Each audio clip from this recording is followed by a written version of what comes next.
이 정부와 새누리당이 테러 방지 종합대책에 예산 1,000억 원을 추가 배정하기로 했습니다. 특히 생화학 테러 대비에 260억 원이 투입되고 또 서울역과 고속버스 터미널 등지에 이 검문 검색도 대폭 강화됩니다. 이 파리 테러를 계기로 우리나라의 테러 대비를 철저히 하기 위한 조치들인데요. 국회 연결해서 자세한 내용 알아보도록 하겠습니다. 구수봉 기자. 네, 국회입니다. 네, 먼저 1,000억 원을 추가 배정하기로 당정이 결정을 했군요. 네, 그렇습니다. 정부와 새누리당이 오늘 아침 테러 방지 종합대책을 위한 긴급 당정 협의를 열었는데요.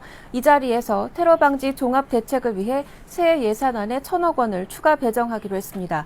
항목별로 살펴보면 감염병 등 생화학, 생물 테러에 대비하기 위한 예산으로 260억 원을 배정했습니다. 이는 북한이 생화학전 능력을 갖추고 있기 때문에 철저히 대비하기 위한 것으로 사전 예방보다는 사후 조치를 염두에 둔 것이라는 설명입니다.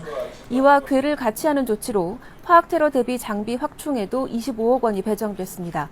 서울역 등 중요 철도와 버스 항만터미널 등 교통기관망에서의 검문 검색도 강화돼 관련 장비 예산이 추가 배정됐습니다. 택배 등 물류 검색을 위한 추가 엑스레이 장비에 20억 원, 중요시설 CCTV 교체 등에도 3억 5천만 원이 투입될 예정입니다.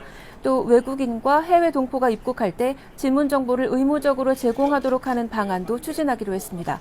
또 해양 경비를 맡고 있는 고속정에 대테러 대응을 위한 무장이 전혀 안 돼 있다는 점을 고려해서 고속정에 대한 무기 장착 비용도 배정됐습니다.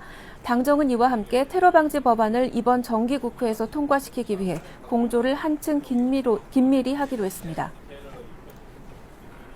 네, 우리나라도 테러 안전지대일 수는 없다, 이런 우려도 나오고 있는데요. 이런 가운데 입국했다가 퇴거 조치를 당한 이 테러 단체 가입자 수가 수십 명이다, 이런 보고가 있군요. 네, 그렇습니다. 이것도 당정 협의에서 보고가 된 내용인데요. 국회 정보위원회 여당 간사인 이철호 의원이 당정 협의 후에 기자들한테 이렇게 얘기를 했습니다. 지난 5년간 우리나라에 입국한 외국인들 가운데 테러 단체 가입자로 확인된 사람들은 50여 명이다, 이렇게 밝혔습니다. 이들은 적발된 후에 모두 출국 조치가 됐습니다. 또 지난해 터키를 거쳐 IS에 가입한 김모 군과 또 IS 가입을 시도했던 2명 외에도 현재 IS를 공개 지지하고 있는 사람이 10명이 넘는다고도 밝혔습니다. 우리의 테러 대응책은 조금 전부터 시작된 국회 정보위 긴급 현안 보고에서도 논의가 되고 있습니다. 이 자리에서 여야는 이병호 국정원장이 참석한 가운데 국정원으로부터 국내에서도 신종 테러 세력이나 테러 가능성이 있는지, 또 테러 의심 세력의 국내 동향도 있는지 등을 보고받고 있습니다. 또 국정원 산하에 대테러 센터를 설치하는 내용을 담은 테러 방지법을 둘러싼 여야의 질의도 예상됩니다. 지금까지 국회에서 YTN 구수본입니다.